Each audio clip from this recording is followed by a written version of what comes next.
Greetings. If you know me, you know I love nothing more than jazz, drum and bass, trip hop, and Steely Dan.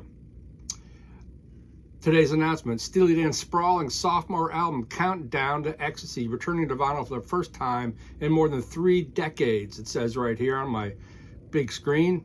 LP mastered by Bernie Grundman from the original analog tapes and personally overseen by Donald Fagen as part of an extensive reissue program of the band's ABC and MCA Records catalog.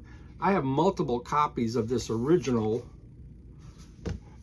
pressing, including look at that beautiful label right there. You know you're in the 1970s when you see that label, let me tell you that. Some of you may know this label. There are even a few Coltrane records out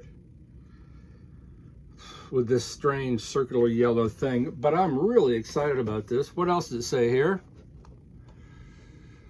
Such standouts as Bodhisattva, Showbiz Kids, making movies up in smelt. They don't give a fuck about anybody else. And My Old School will return to vinyl on May 26th via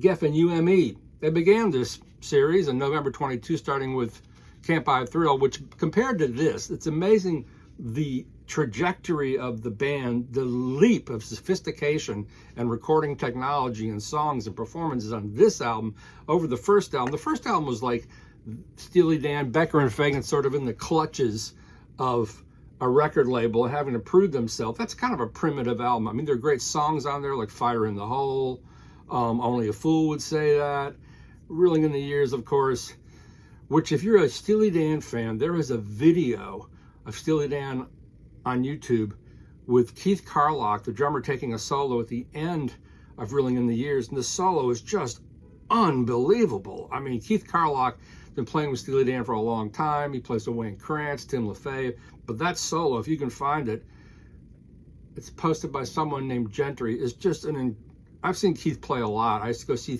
Keith play at the 55 Bar after he took over from Zach Danziger with Wayne Krantz.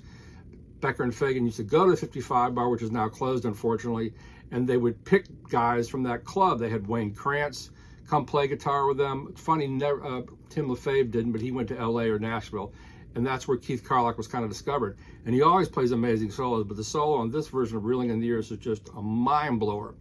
Anyway, this album is such a leap from the original album, from the first album, with Denny Dias, Jeff Skunk Baxter, Walter Becker, Jim Hodder, Donald Fagen, and of course the hilarious back cover. And I believe that's Gary Katz's hand, or maybe Roger Nichols' hand, the producer.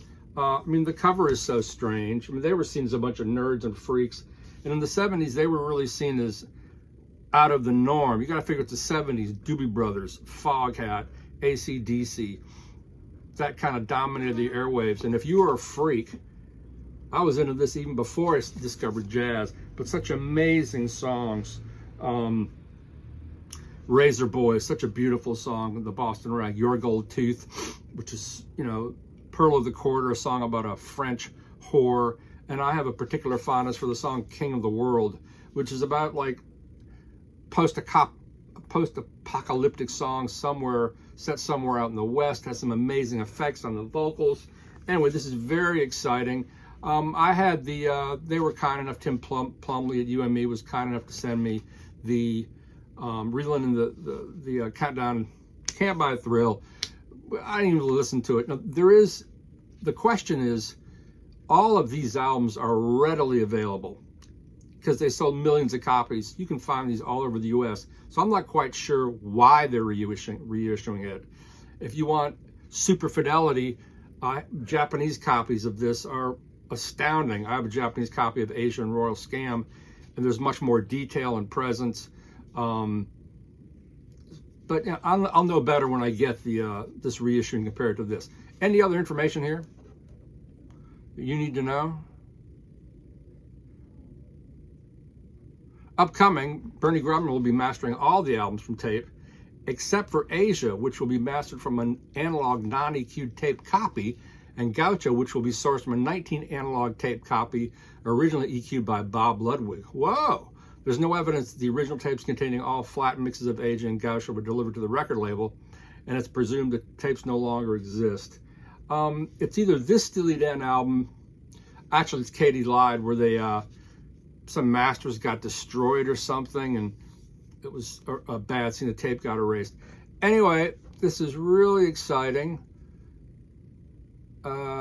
Wow. And thanks for asking to look out for this reissue from all the analog tapes cut by Bernie Grundman, mastered by Bernie Grundman, on May 26, 2023. Bye.